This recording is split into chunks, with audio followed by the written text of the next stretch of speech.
अस्सलाम वालेकुम फ्रेंड्स, मैं हूं आपका टैक्स दोस्त और टैक्स होस्ट। और आई होप कि आपको आवाज़ जो है ना बेहतर एक्सपीरियंस हो रही है। पिछले कुछ वीडियोस का कुछ इशू था। आज हम बात करेंगे taxation of crypto currency Australia में। इस वीडियो का मकसद है कि हम बात करें कि tax treatment of crypto currencies Australia में कैसे हो रही है। इस वक्त हम ऑस्ट्रेलिया के टैक्स ऑफिस के पेज पे हैं ato.gov.pk।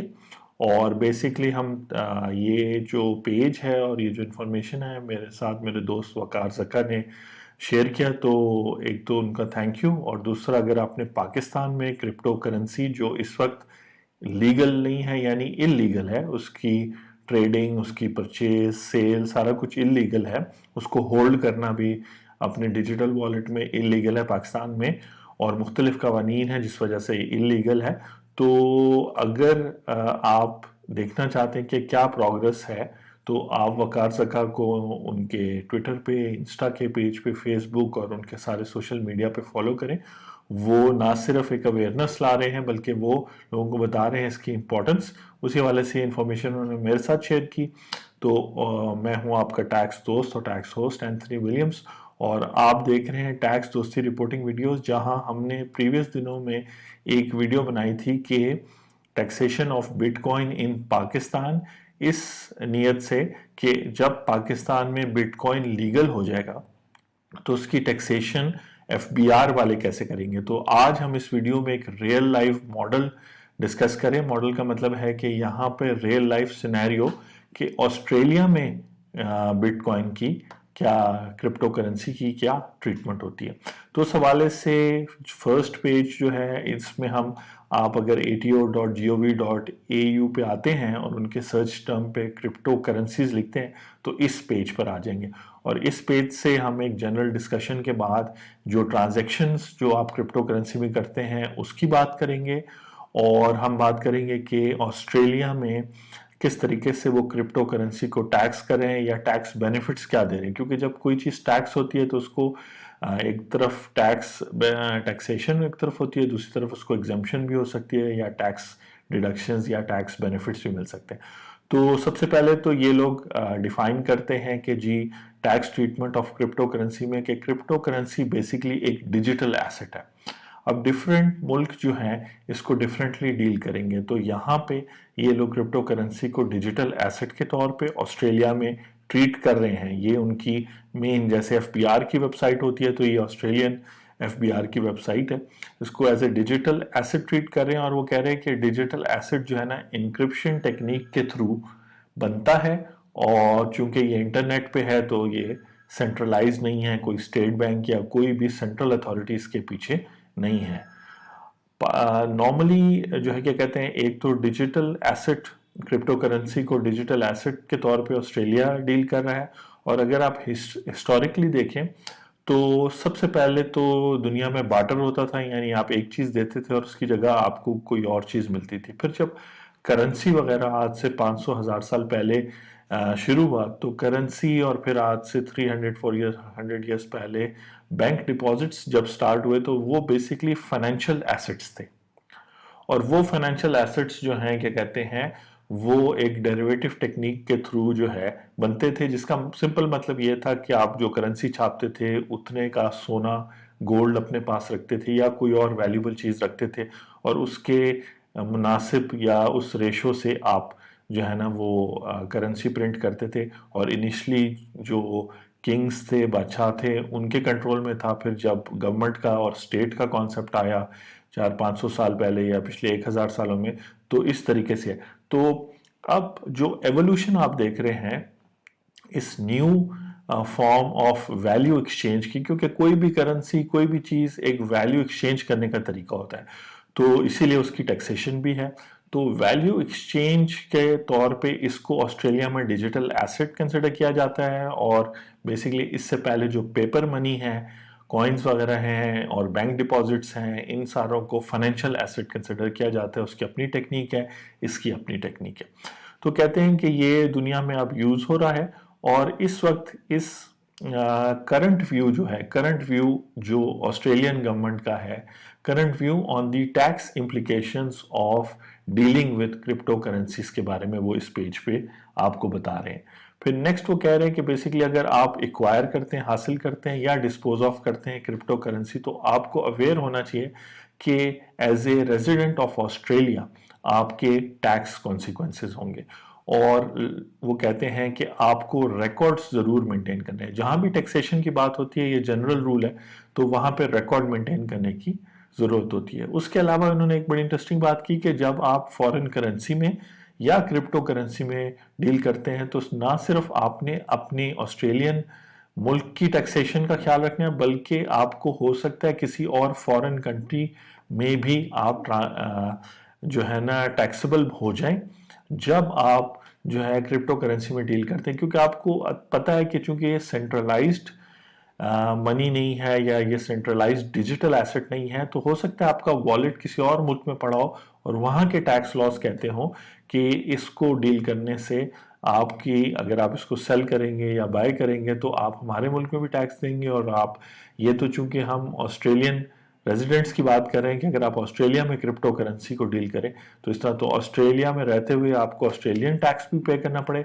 और फॉर एग्जांपल आपका वॉलेट या बिटकॉइन जहाँ पे है वहाँ भी करना चाहिए। तो ये भी एक इंटरेस्टिंग कुछ एस्पेक्ट्स हैं जो क्रिप्टो करेंसी में होंगे। सेम चीज़ पाकिस्तान के लिए भी अप्लाई हो सकता है जब गवर्नमेंट टैक्स लॉज में, जैसे अभी पिछले दिनों कंस्ट्रक्शन इंडस्ट्री के लिए उन्होंने टैक्स लॉज में अमेंडमेंट किए हैं, उनको बेनिफिट दिया, एग्जम्पशन दिया, इसी तरह क्रिप्टो करेंसी को पहले तो वो पाकिस्तानी टैक्स लॉ में डिफाइन करेंगे कि वो क्या चीज़ है, डिजिटल एसेट है या वो उसको करेंसी के तौर पे लेंगे। अगर वो करेंसी लेंगे जैसे कनाडा वाले लेते हैं तो फिर एक डिफरेंट सिनेरियो बनेगा। तो आप अगर एक बेसिक अंडरस्टैंडिंग आपको होगी कि एक कंट्री में, ऑस्ट्रेलिया जैसी कंट्री में क्रिप्टो करेंसी को क्या कैसे डिफाइन किया जा रहा है, तो फिर अब हम देखते हैं, ट्रांजैक्ट करते हैं। और एक और इम्पॉर्टेंट बात कि यहाँ उन्होंने लिखा हुआ है कि इंफॉर्मेशन कब तक अपडेटेड है, तो 30 मार्च 2020 तक अपडेटेड है।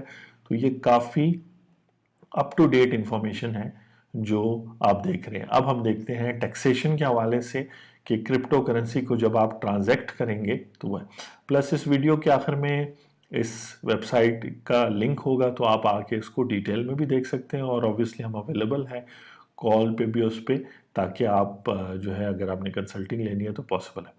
अब चूंकि वो एक डिजिटल एसेट है, तो जिस तरह मैंने भी प्रपोज किया था प्रीवियस वीडियो में जिसका नाम है कि टैक्सेशन ऑफ बिटकॉइन इन पाकिस्तान, ये लोग भी बेसिकली इसी मॉडल पे चल रहे हैं कि कैपिटल एसेट के तौर पे उसको ट्रीट करेंगे उस डिजिटल एसेट को, और उसकी जो है ना कैपिटल गेन टैक्स उस पर लगाएंगे। जैसे मैंने आपको एक्सप्लेन किया था, पाकिस्तानी टैक्स और ऑस्ट्रेलियन टैक्स लॉज की चूंकि बेस ब्रिटिश लॉ है तो इसलिए काफ़ी मिलते जुलते हैं। तो ये लॉ भी हमारे एफबीआर और गवर्नमेंट और प्राइम मिनिस्टर अगर यूज़ करना चाहे तो ये ऑस्ट्रेलियन मॉडल यूज़ कर सकते हैं, सेम इनकॉपरेट कर लें, काफ़ी सारी चीज़ें मिलती जुलती हैं। अब देखते हैं कि टैक्स कैसे होगा। वो कहते हैं कि capital gain tax event occurs when you dispose of your crypto currency. और डिस्पोज ऑफ करने का क्या मतलब है, या तो आप बेच देंगे किसी एक्सचेंज पे या किसी और पर्सन को, या आप गिफ्ट करेंगे किसी को क्रिप्टो करेंसी, या आप ट्रेड या एक्सचेंज करेंगे including disposal of one crypto currency for another crypto currency. तो ये सारी चीज़ें उसको, इसका मतलब होगा कि आपकी ओनरशिप से निकल रही है, और निकल रही है तो जिस प्राइस पे आपने ख़रीदी थी, सपोज करें आपने 6,000 की ख़रीदी थी और अब आप बेच रहे हैं, सेल कर रहे हैं, गिफ्ट कर रहे हैं। गिफ्ट का तो ये मतलब हुआ कि आपको इन रिटर्न पैसे नहीं मिल रहे, लेकिन टैक्स पॉइंट ऑफ व्यू से आपको टैक्स पे करना पड़ेगा। आप 8,000 उसकी करंट मार्केट वैल्यू चल रही है, तो 6 और 8 का डिफरेंस $2,000 कह लें, या जो भी वैल्यू बनेगी आपकी, यहाँ ऑस्ट्रेलियन डॉलर्स बनेंगे वो जो ज़्यादा होंगे, तो जो है उस पर आपको, उस डिफरेंस पे आपको पे करना पड़ेगा, चाहे सेल करें, ट्रेड करें, एक्सचेंज करें। इसके अलावा आप अगर कन्वर्ट करते हैं to fiat currency, fiat currency वो होती है जैसे ऑस्ट्रेलियन डॉलर, यूएस डॉलर, पाक रुपी, जो सेंट्रल बैंक्स उस कंट्री के इशू करते हैं, उनको आप फिएट करेंसी कहते हैं। और उस फिएट करेंसी के एक्सचेंज में अगर करते हैं तो वो वही उसी तरह है जैसे आप डॉलर से रुपीज़ में चेंज करेंगे, और अगर आपको गेन होगा तो फिर आप उसी तरह क्रिप्टो करेंसी जब चेंज करेंगे डॉलर के लिए, तो आपको अगर ज़्यादा डॉलर मिलेंगे तो वो जो एक्स्ट्रा डॉलर्स मिलेंगे वो टैक्सेबल है। इसी तरह एक इंटरेस्टिंग सिनारियो जब मैंने देखा तो मेरे जहन में यह है, क्योंकि क्रिप्टो करेंसीज में वॉलेटिलिटी बहुत ज़्यादा होती है, और यहाँ मेरे जहन में आइंस्टाइन का थ्योरी ऑफ रिलेटिविटी आई, जो ये कहती है कि अगर आप बैठे हों और खड़े हो जाएं तो अब आप पे ग्रेविटी डिफरेंटली वर्कआउट करना शुरू कर देगी। लेकिन फ़र्क सिर्फ ये है कि इतने हसास इंस्ट्रूमेंट्स नहीं हैं जो ग्रेविटी को मेजर कर सकें जब आप बैठने से उठते हैं। लेकिन आप जब यहाँ से आउटर स्पेस में जाते हैं तो फिर आप पे ग्रेविटी का डिफरेंट रोल होता है, यानी जो आपकी जो मूवमेंट है उससे ग्रेविटी वो डिटरमिन होगी। इसी तरह नॉर्मल करेंसीज के भी रेट्स रोज़ाना 1 पैसा 2 पैसा बड़े माइनर तरीके से कम ज़्यादा होते हैं। तो एक्चुअली जब आप रुपीस आपने आज लिया और अगले दिन आप उससे कोई गुड्स खरीदते हैं, सपोज करें आप कोई लैपटॉप मोबाइल लेते हैं और उस रुपीस की कदर थोड़ी सी बड़ी हो, 1 पैसा 2 पैसा, तो टेक्निकली वो जो 1-2 पैसा बढ़ा है वो आपका कैपिटल गेन है करेंसी को होल्ड करने पर।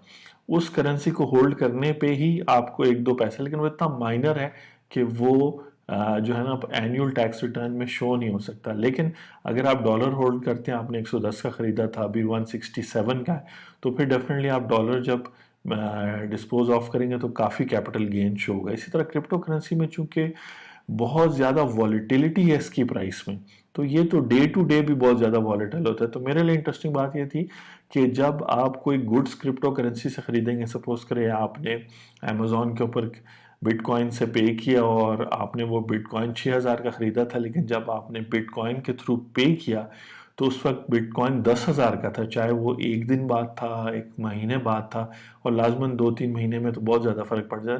तो एक्चुअली आप खर्चा तो कर रहे हैं लेकिन आपको साथ साथ कैपिटल गेन भी हो रहा है।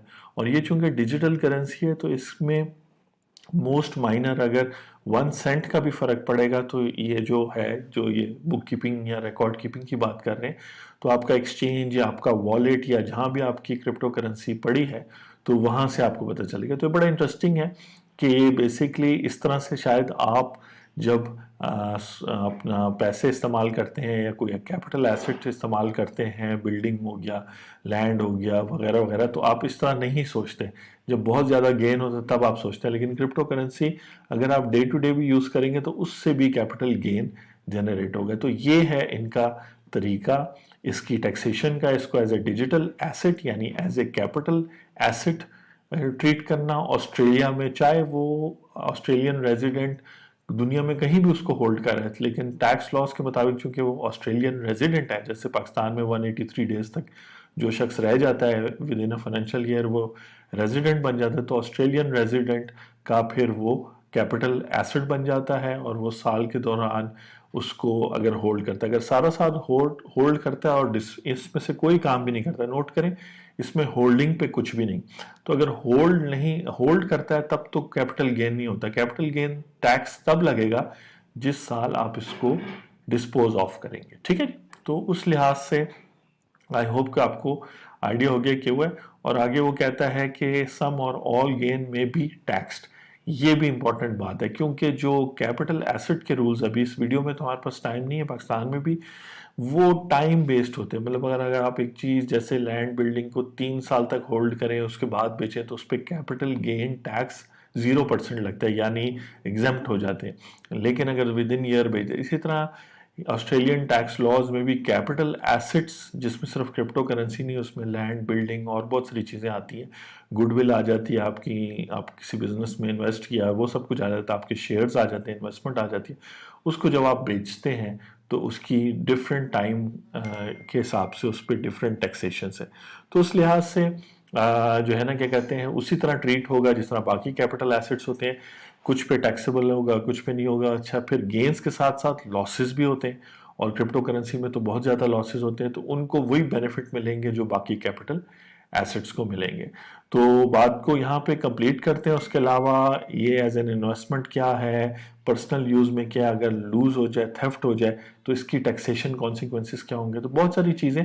लेकिन इस वीडियो का मकसद था आपको एक ब्रीफ आइडिया दें कि ऑस्ट्रेलिया में क्रिप्टो करेंसी पर टैक्सेशन गवर्नमेंट कैसे रिसीव करी है, इस मॉडल को हमारी गवर्नमेंट भी यूज़ कर सकती है, थैंक यू टू वकार ज़का और इस इंफॉर्मेशन को शेयर करने के लिए। मैं हूं आपका टैक्स दोस्त और टैक्स होस्ट एंथनी विलियम्स। आप देख रहे हैं टैक्स दोस्ती रिपोर्टिंग वीडियोस। अपना ख्याल रखें। Thank you very much.